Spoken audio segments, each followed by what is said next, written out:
Hey, we're back again. Hey. Mark and Jenna. Mark, Jenna. Just so you don't get confused. You're such a goofball. Okay, so this is the video that we promised you. These are, we're going to be talking about questions and answers again, which is cool. We really like this. That way we know what to talk about and stuff. But if you have kids listening to this one, or kids are around, you may want to plug in your earphones or wait until they go to bed. Just you and the wife around. Or you and the husband, or you and the husbands, or however it goes. So, but these are going to be more intimate questions. These are going to be the difficult questions that we've received, and they are not appropriate for children or anybody else really outside of your marriage. So, yeah, and you could share this maybe through Messenger. We're going to go ahead and post it to our YouTube page, which is Marriage Exposed. We're also going to post it to our Facebook page of Marriage Exposed, but we will put that this is a mature video, not for children. So also like and subscribe, comment, and then in our last video of questions and answers, I forgot to say where you can send your questions. So you can go ahead and email us at markandjennamission@gmail.com. Or if you find us on Facebook under Marriage Exposed, that's our title on Facebook, you can also message us your questions through there. If you want to ask them in the comments, you can do that, but I find that people don't like to do that. Some people don't like to do that because they're more private questions, and we don't ever say anybody's name in the questions. These are just questions that we get either from a husband or a wife or whoever. So or a young couple getting ready to get married. Or a young couple getting ready to get married. Yeah. So let's go with a question that they had. First question: having an open marriage good idea? If it's honest and open, as in open communication, yes.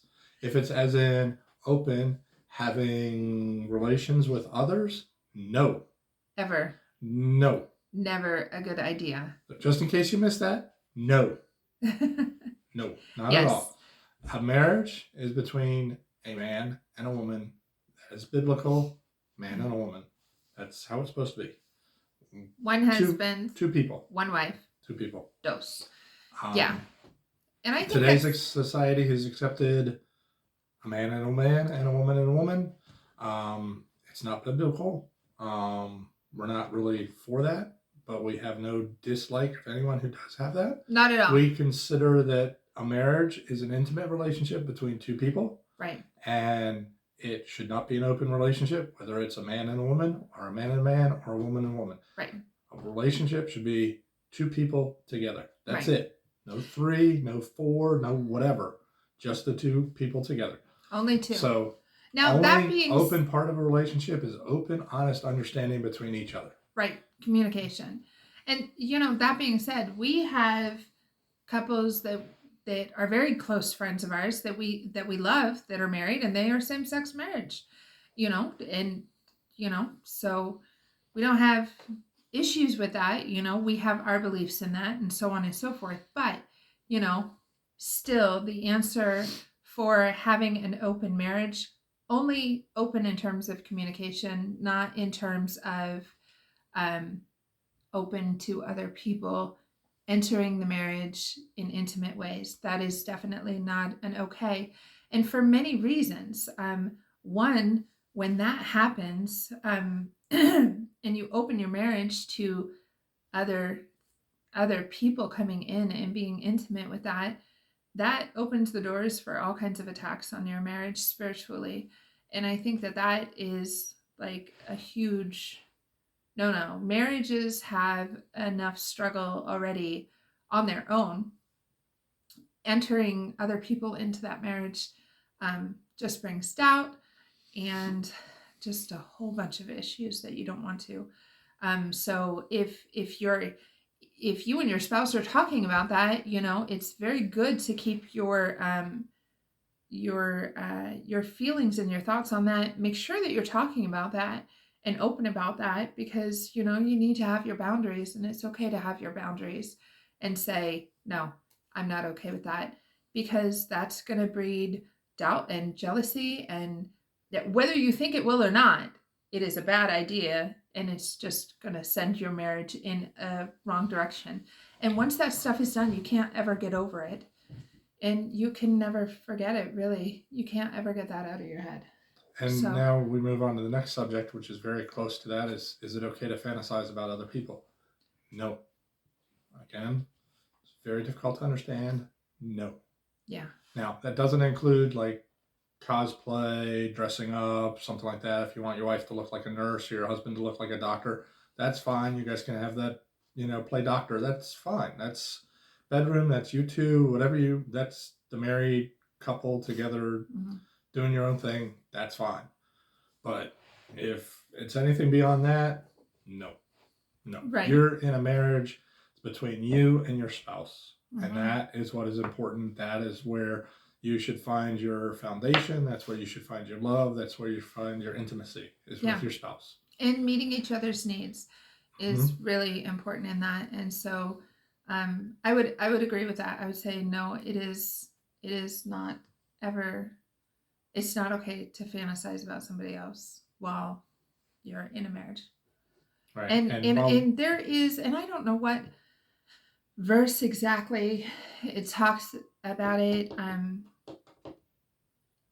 want to say it's in Galatians or Corinthians or maybe even James. It's in the New Testament where it talks about, like, if you commit adultery in your mind, then you are committing adultery, right? And so the second part of that question from that person was, is it okay to fantasize about somebody other than your spouse, even if you don't cheat? And so it's, again, no. The answer is no. No. But it is cheating. And so, because it says in that verse, if you commit adultery in your head, then you are committing adultery. And I think that's really important. And we can go into so many down so many different rabbit holes with this, but I think it's important to be careful about what you look at as well, because especially in the summertime, and I'll speak to the ladies on this. I know it gets hot in the summer, but if you are wearing a low-cut shirt that shows your cleavage, or too short shorts, or dressing too provocatively, you have to think about that, because you don't ever want to be the reason why somebody's husband falls and starts fantasizing thoughts that aren't with their wife. And years ago, somebody had told me that, and because I used to wear low-cut shirts, and when I thought of it that way, I thought I wouldn't ever want to be the reason why somebody else's husband falls, right? And I wouldn't want my husband to have to struggle with that either. And that is something that I think men struggle with, and they need our prayers for that as well. And we can dress appropriately because we are for our husbands. Yeah, you don't have to dress like a Puritan, but you shouldn't be dressing like a stripper. So no. Because it's difficult. You can do that again in your bedroom. That's fine, but outside of the bedroom, you gotta be careful what you wear. Right. And it's difficult for men in the summer, right? Do you want to? I mean, there's so many things that men struggle with in summer, and that's, so we need to be, as women, we need to be conscious of how we're dressing, because we don't want other men to fall, just like we wouldn't want our husbands to fall. So Muhammad Ali had daughters, and one of the things he said was that women should dress modestly because the precious things in this world are not easy to obtain. So, for example, he said that pearls are at the bottom of the ocean in an oyster. Gold has to be mined for. So you don't throw all that stuff out there for everybody to see. You kind of keep it protected and covered and share it with those that are special for you. Right. So that's just another way to think about it. And that doesn't mean that you can't look nice in public. You can put on your makeup and your earrings and so on and so forth, and you can still look nice and look pretty and attractive, especially for your husband. I just, you just don't want to tempt another man to struggle and So that's where we come with into his wife. another issue that is big nowadays, especially with the ease of access online and everything like that, and that's pornography. A lot of Yeah. couples think, oh, well, we'll add pornography to add a little spice to our marriage. Don't do that. Yeah. We've had that issue. No. I had porn addiction when we first started. We did that. We added spice to our relationship and everything. And this is before we became Christian. And thanks to Jesus, I've been cleared of that. It's still completely delivered. It's still an issue if I wanted to go look at it, but I don't. Right. You should find satisfaction and love and everything you need in your spouse. That's why God gave you that individual. I'm blessed to have this beautiful woman by my side, and I hope to die next to her. Not that I want her dead, but I mean, I want to be with her. That would be really creepy if I woke up and you're like a dead body holding me. But I mean, I just want to be with her until the end.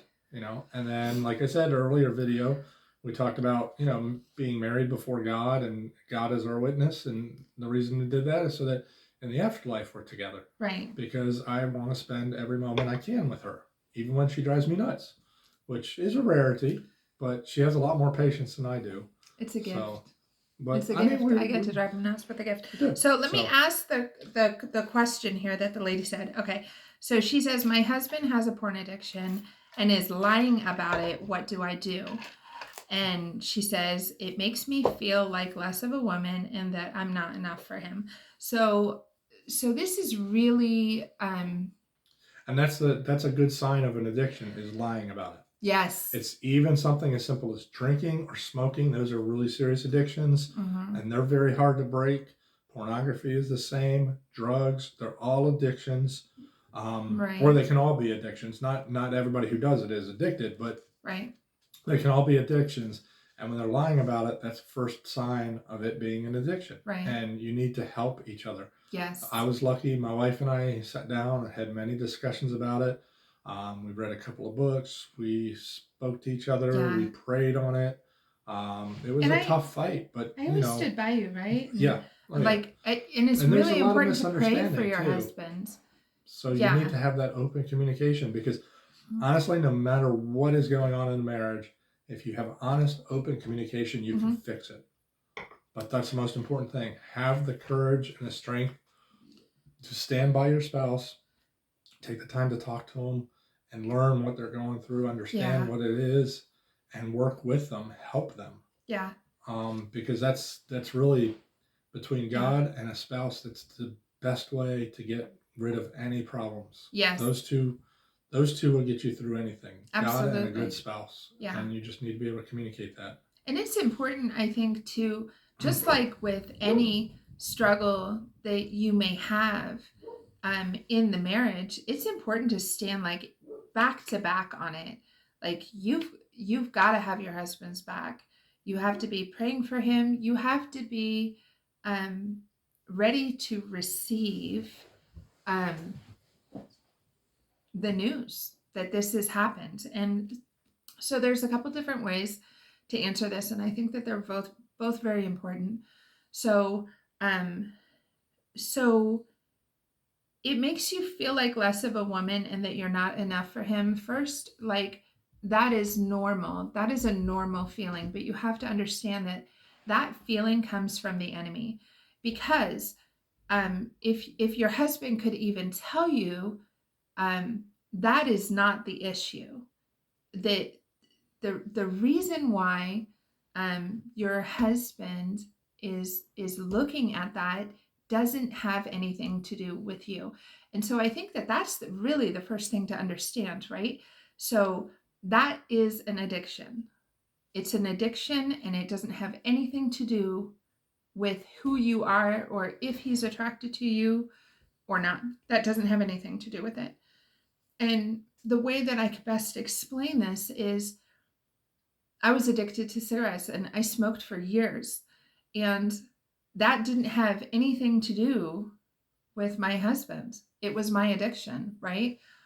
But his support and him having my back in it and praying for me really, really helped. And it's the same thing. I'm not comparing, like saying, oh, a porn addiction is like smoking cigarettes or anything like that. They all have their different issues and the things that they bring into the marriage. But you have to understand that it doesn't have anything to do with you. It is an addiction, and your spouse, whether it's a husband or a wife, they need you to have their back on it. And this is something that you walk through together. No matter what kind of struggle it is, you always work together through the issues. And I think that is a huge thing. And you have to bring it out into the light, because if you keep it in the dark, then it's just gonna grow into a bigger issue. And be gentle with him and don't ever condemn him for it, because or her. It is mainly a just male answering the lady. pornography, but it is mainly a male issue. But women are addicted also. Yes, they Either are. way, it's especially not young something people. you need in a relationship. Right. It is not something you need in a relationship. That's true. If you have fantasies, you can speak to your wife or husband about it and work things out that way. Like we said, wigs and outfits or whatever, that's fine. That can be fun. Yeah. I mean, just enjoy the spouse. Enjoy the spouse. God gave them to you for a reason. Right, which I think is will lead us into the next question. So let's do this question and then we'll do that question. Okay. So number 5. And wife and I have different intimate needs. How do we meet each other's needs and still be respectful and responsive to each other? It always ends in frustration and an argument. Well, there's the first problem, is if it always ends in a frustration and argument, you're not talking it out, not communicating to each other. There's a book by Chan. I always want to say Jackie Chan. Thank you, Francis Chan. I always want to say Jackie Chan. Great. Totally different gentleman. Yeah. But Francis Chan. And his wife's name, I think, is Lisa. They're really great. I'm sorry, go on. So, is that the You book and Me in Light of Eternity? The one that we were doing? No, that's not the one I was thinking about. Anyways, that's a great video to watch, and that's a great series to watch. Yeah, that's Jackie right Chan. There I go Francis again. Chan. Francis Chan. I love Jackie Chan. He's awesome, but he doesn't do marriage counseling. No. He does his own stunts though. That's pretty good. And most husbands and wives, we should do our own stunts too. But anyways, so. Please tell me that's a different video. Francis Chan has some great advice on marriage, keeping marriage together. But what I was thinking was, what was the one, the 5 love languages? That's Gary Chapman. Gary Chapman. That's really worth looking into. Oh, yes. As a couple, the 5 love languages. What that'll do is that'll help you understand there's 5 love languages, and it'll help you understand which are more important to each of you. And then you can communicate that to each other. So that's like words of encouragement, physical touch. Right. Those are some of the things that are very important. And if you understand what your spouse's is, and your spouse understands yours, you can help with the intimacy problem by being able to focus what satisfies the other and what makes the other feel fulfilled.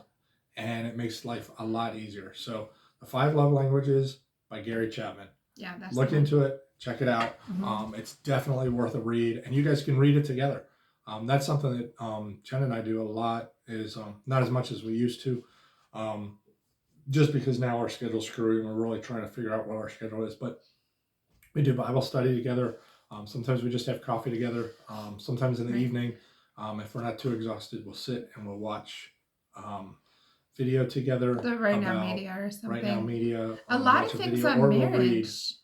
A lot of things on marriage are on Right Now Media, which is really good. Yeah, the Francis Chan in Light of Eternity is a great one. It's with him and his wife as well. And of course, you can watch our videos. But we're just a normal couple. So anyway. We're working on our books. We haven't got them out yet, but we're working on them. So. They're almost done. So they're going to be really, really great. So I think that in terms of that, of having different intimate needs, I think one of the things that you first need to realize is that women and men have different needs. It's just the way it is. And so many couples can look at that as a struggle that they have to overcome, or a difficulty they need to navigate. Or you can look at it as a blessing, because we're different people. And so the way that God made men and the way that God made women, in all honesty, when we get it right and we really start working on it and communicating and getting to know each other and talking about each other's needs, then we really realize that many times we actually complement each other really well. So Yeah, like for example, I'm 6'2", she's 5'2", and 5'3". So, right? Yes. Okay. So I can reach stuff on the top shelf, and she can get stuff on the bottom shelf. So right. It works out really well. Yeah. So anyway, so there are. I think it's important to talk about it and talk about your emotional needs. You know, Mark and I went through this a very similar struggle to this a while back, and when we started talking about it, we realized that we both had the same needs. We were just not talking about it, and so we didn't know how to meet each other's needs. And you know, unfortunately, this is not something you don't, I guess what I'm trying to say is, you don't necessarily go into church on Sunday and um you know, the pastor doesn't talk about this stuff. So I think the information on these types of issues, it needs to be talked about, because without it, then people go looking in the wrong directions for the answers.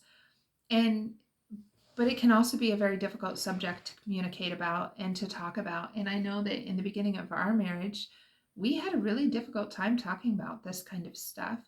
I mean, it's always difficult to talk about, you know, sexual relationships and stuff, even in marriage. But who talks about it when before you get married except your friends? And you know, either they're teenagers, you know, like when you're growing up, and you know, you hear your teenage friends talking about it, and then you grow up and get into marriage, or you get all this advice that isn't necessarily good advice. And so it needs to be talked about. So well, plus to be honest with you, at the beginning of our marriage, there were many times that I'd be on my way home after, and I was working 12-hour shifts at this point. Yeah, and I was just like, oh crap, I got to go home to her. We were fighting and arguing a lot, and now it's like, I'm so happy to be home. You know, we've worked through a lot of our issues that we had. I've always been wonderful to get along with, by the way. To this point is we're friends. We enjoy being with each other. And there were times especially in the first 3 to 4 years of our marriage, we had a lot of issues. The only thing that kept us together was God, and we didn't realize He was there until after we had become Christian. We looked back and was like, oh wow, the only reason we could have stayed together is God wanted us to stay together. Yeah. So we're very thankful that, you know, we found God and He's walked with us, but it's very important to build that relationship with your spouse. I mean, it can take years to build it, and it can take a lot less time.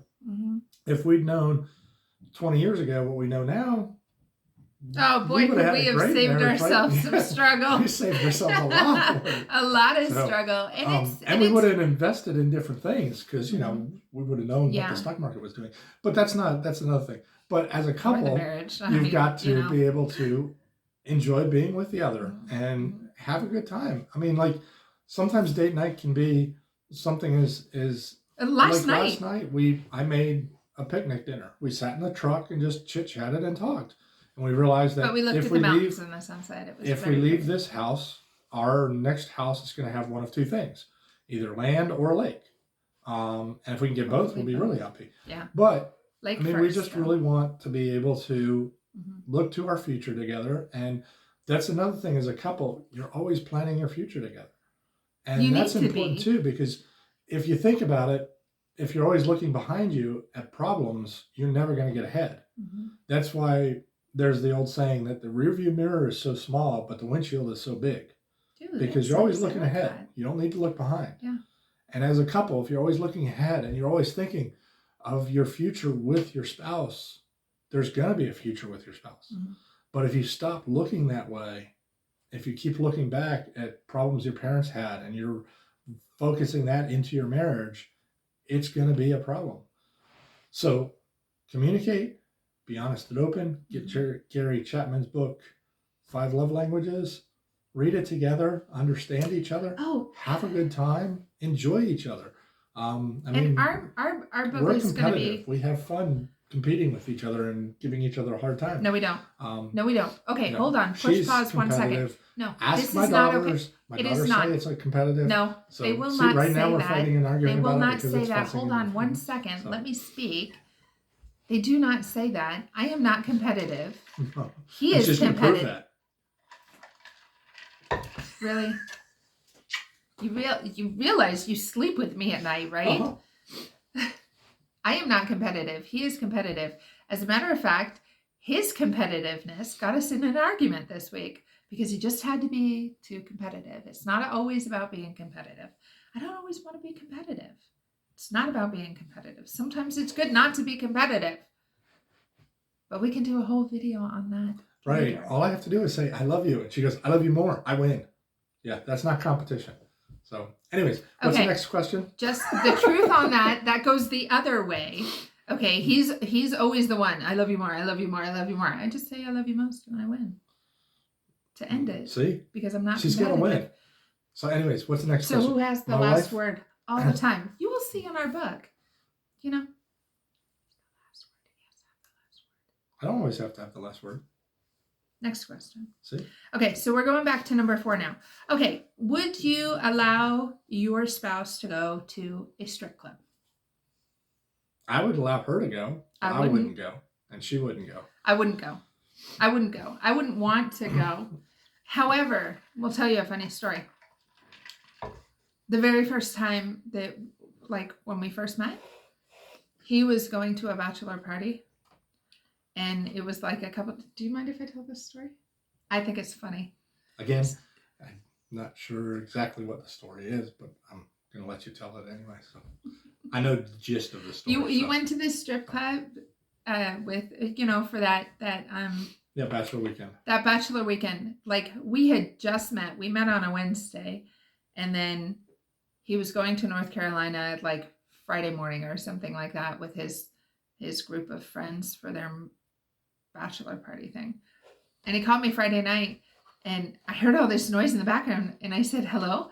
And he says, hey, Jenna, it's Mark. And I was like, who? And he said, Mark, we met on Wednesday. And I said, what is all that noise in the background? Where are you? Like, mind you, now let me just pause here. I was getting ready to go out to a club with my girlfriend. So I just want to put that out there. Like, I was doing my hair and my makeup and so on and so forth while and again, he was calling me. This is way before we became Christians. So. Oh, yeah. Gosh, like 10 years before we even knew. Anywho, but this is funny. So I said, what's all that noise in the background? And he says, oh, well, I was just at a strip club. I'm here at a strip club, for this bachelor party, but I'm thinking of you. I was so flattered. I was like, oh, that's so sweet that he's thinking about me. I know that sounds like a silly story, but it's the truth. But now, okay, so that was it. And when we were getting married, my girls took me for my bachelorette party to a strip club. And it was not fun. And I didn't want to go. But we'll get into that later with my annoying friends. My bachelor party was easy. My buddy and I just played video games all night. I know. So. I felt bad. So back to the question, would you allow your spouse to go to a strip club? So I think to answer that question for that specific person, I mean, yes, I suppose. I don't think it's a good idea. But I think more importantly is that I would not go to a strip club now that I know better. I would trust her to go to a strip club and I would let her, but I would trust him. And But he I won't. wouldn't go to a strip club. Yeah. With my past with pornography and stuff, I wouldn't want to put myself in that situation. Right. So it's And just and I'm old now, so I don't he would be really the old creepy encourage- guy. Yeah, I'd be the old creepy guy. I'm just joking. I'm just joking. You're not creepy. I love you. Okay, so but yeah, so I think so I mean, you know, you can't control your spouse. However, where we are right now, knowing what we know, we would not go. I Let's would put not it this go. way. In all of these situations, if you feel uncomfortable about it, if you feel uncomfortable about the results, if you feel uncomfortable about the situation, it's something that you and your spouse should sit down and talk about. Yeah. And you should do it in a respectful manner. Mm-hmm. Okay? You shouldn't jump in and go, I'm not freaking letting you go to that daggone strip club or whatever. Right. Just be like, look, you know, it really makes me uncomfortable. I don't like the idea of you going. Right. And you know what? The other person might just go, you know what? I don't That's really fine. want to go anyways. Right. I mean, it could be that simple. Mm-hmm. So have those discussions with your spouse. Mm-hmm. That's the only way you're going to have a marriage that's going to last more than 5 or 6 years. Right. Is when you have a situation where you're not comfortable, talk to the person. Yeah. Don't yell and scream at them. Don't berate them. Just talk to them. Say, hey, you know, this situation, can we talk about it? I don't, you know. Right. And you have to know that in those conversations, because those are difficult conversations, that things may get elevated, but it's important to try your very best to keep yourself calm. And remember that you have to be willing to listen and understand your partner just as much as you want them to listen and understand you. And I don't think we have it in this one, but one of the questions that we got, and we can answer that later, is that a husband keeps trying and trying and trying, but his wife isn't giving him the benefit of the doubt. And I think that it takes time to undo those cycles of not communication. So you have to be very patient with yourself and with your spouse, but it also takes time to make those cycles become cycles as well of not communication. So I think that, you know, when you're discussing with your spouse, like, hey, this really makes me feel uncomfortable. I don't think it's a good idea. Like, there's so much temptation there. If something happened, or, you know, it just makes me not feel good about myself if you're doing this or whatever, you know, just work that communication out and be patient with your spouse and listen to them, and vice versa. And then give yourself time to learn new communication patterns. I think that is one of really the most important things in a communication time. pattern, especially for men, is not to automatically go on the defensive. We tend to get very defensive very quickly. I'm much better at it than I used to be, but I'm still not anywhere near where I should be. It's okay. But for example, at the beginning of our marriage, her family had a lot of infidelity, a lot of issues. So be careful, she had a lot of watches this. Yeah, that's fine. they know. So she had a lot of insecurities in women outside of the marriage. Me being me being jealous. Me being communicative with other women and such. Well, it made it exceedingly difficult when you work in the building engineering field, and the majority of the people you work for are female property managers. So you have a company phone that has 30 women's names in it, and you get these calls from them all the time, and you have a jealous wife. Right. Makes it very difficult. And the fact that they were all people I worked with, I wasn't attracted to any of them. I had my wife. Right. But she had been in situations so often where she had been cheated on, lied to about that it was a very difficult situation for her. Right. So being that we were at the beginning of our marriage, it made it very difficult. But talking about it and dealing with that and putting myself in her situation and saying, okay, the reason she's having difficulty with this is because of the situation she's had in the past. So if I don't get defensive because a lady calls me and I talk to the lady right in front of my wife, she'll see that it's all business. Right. There's nothing having to do with it. And if I do that all the time, instead of going, "Ooh, I got to take this call." Right. Oh yeah, that's not it ever would a just good be idea. if you got a call from a lady and it's business Mhm. type situation and your wife is a jealous type, go, "Oh, babe, this is one of the property managers," and just get on the phone. Yeah. It puts her at ease. It takes a lot of stress out of you, and you guys can talk about it. And it helps the insecurity go yeah. away, and And- also to realize that But again, that those goes to the issues were open, my issues that I needed honest to grow out of. relationship that we have to have Open, as a honest, couple. yeah. So I mean, it's just little things like that. If you're not sure what's setting off your spouse, talk to them and really try to put yourself in their shoes and understand what they're going through. Yeah. Because that can be a game changer if you take the time to be empathetic and just feel what they're going through. And women, for you too, and this is what we were talking about with the last question, is listening, understanding, and hearing.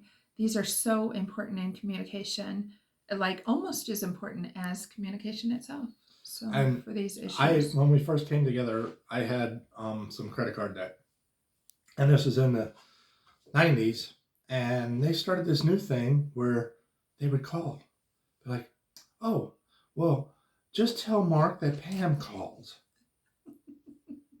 And my wife would be like, "Pam called you." I'm like, "Who the hell's Pam?" She's like, "I don't know, but she left her number." And I'd be like, 1-877. I'm like, the heck is 87? "Oh, yes, this is the Bank of America."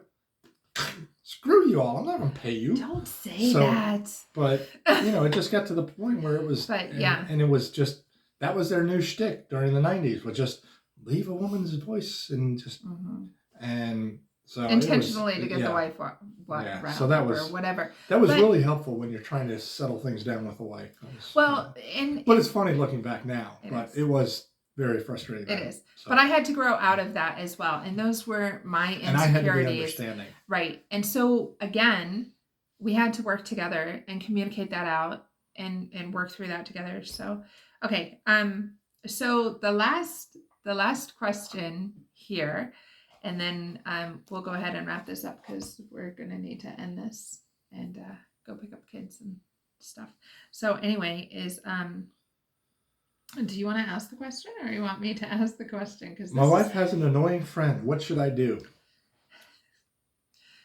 Be patient. Eventually the wife will figure out how annoying her friend is and just not spend as much time with them. Yes. So, yes. Yes. And I'm sure, I would guess that every marriage, at least one of the spouses has an exceedingly annoying friend. Yes. We've both had very annoying friends. And I think that the answer to this is, first of all, you have to establish healthy boundaries. Okay. And sometimes that is very difficult to do.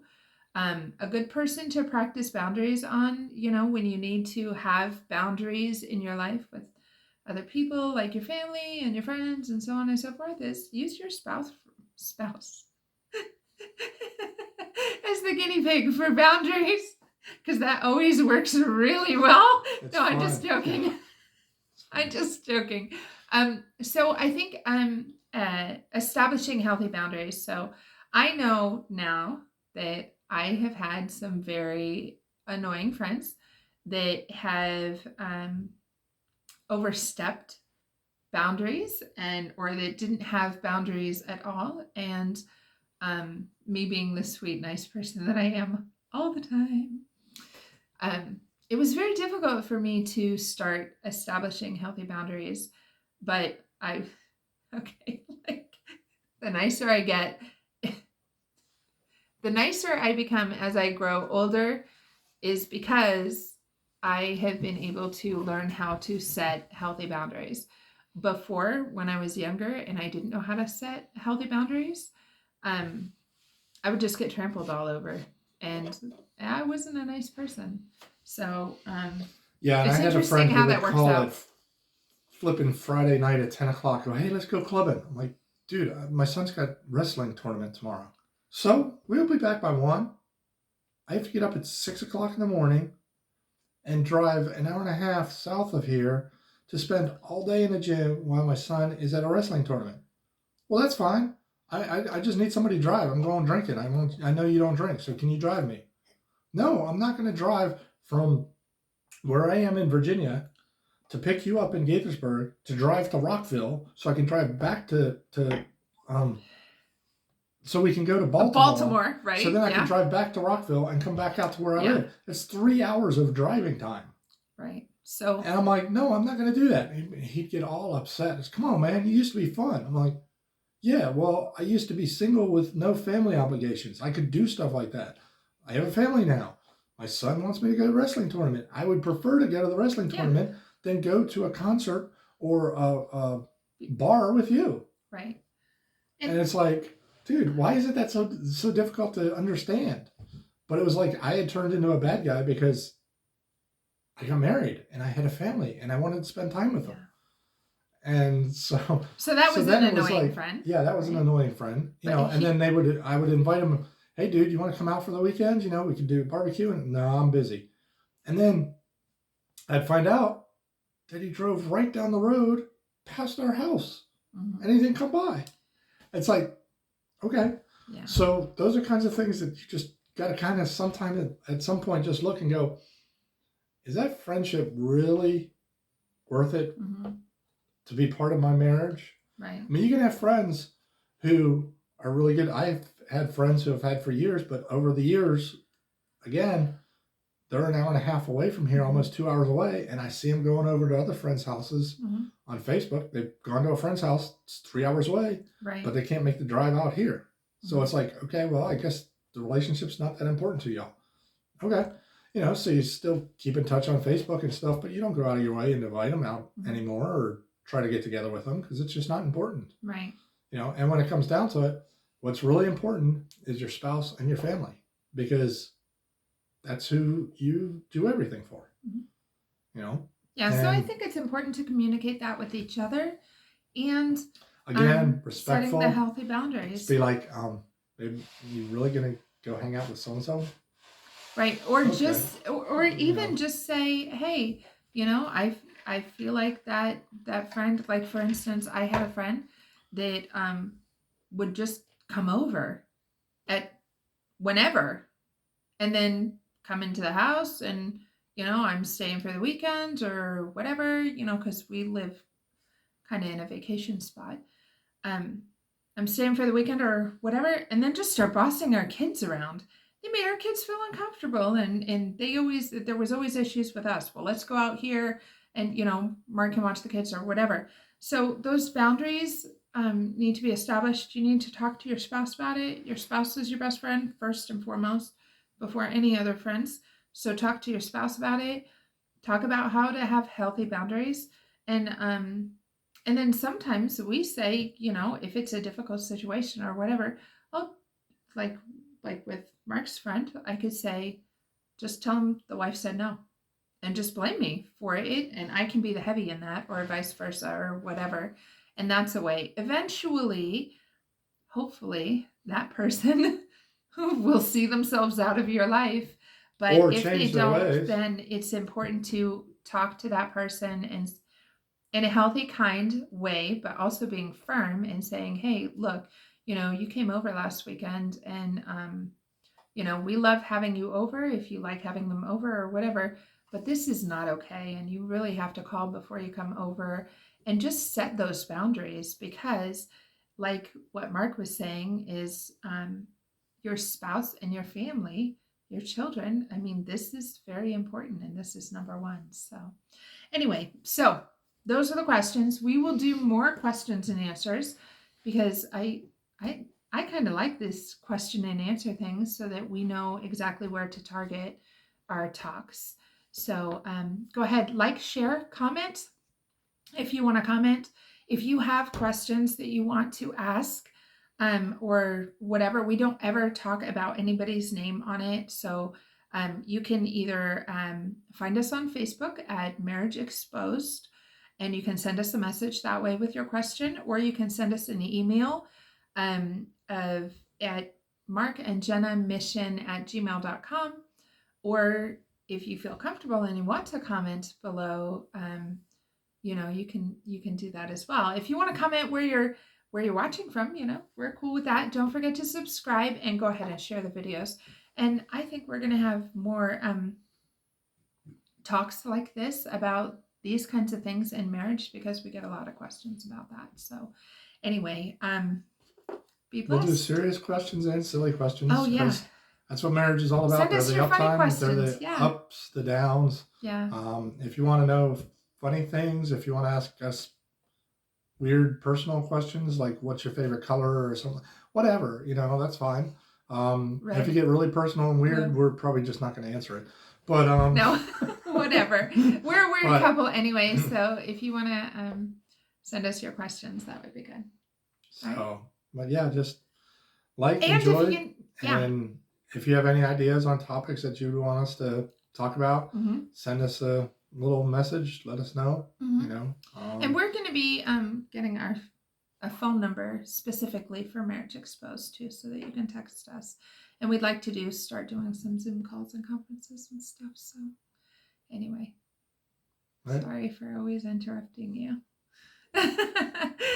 Okay, so we are going to be uploading on Saturdays now, Saturday mornings. There's no we in that. This is the electronic person. So. Okay, I just had a really funny ooh, I could do the robot. Oh. Yeah, but that's anyway. timely. Yeah. Okay. Well, we love you guys. Send us your prayer requests too if you have any. All right. Take care.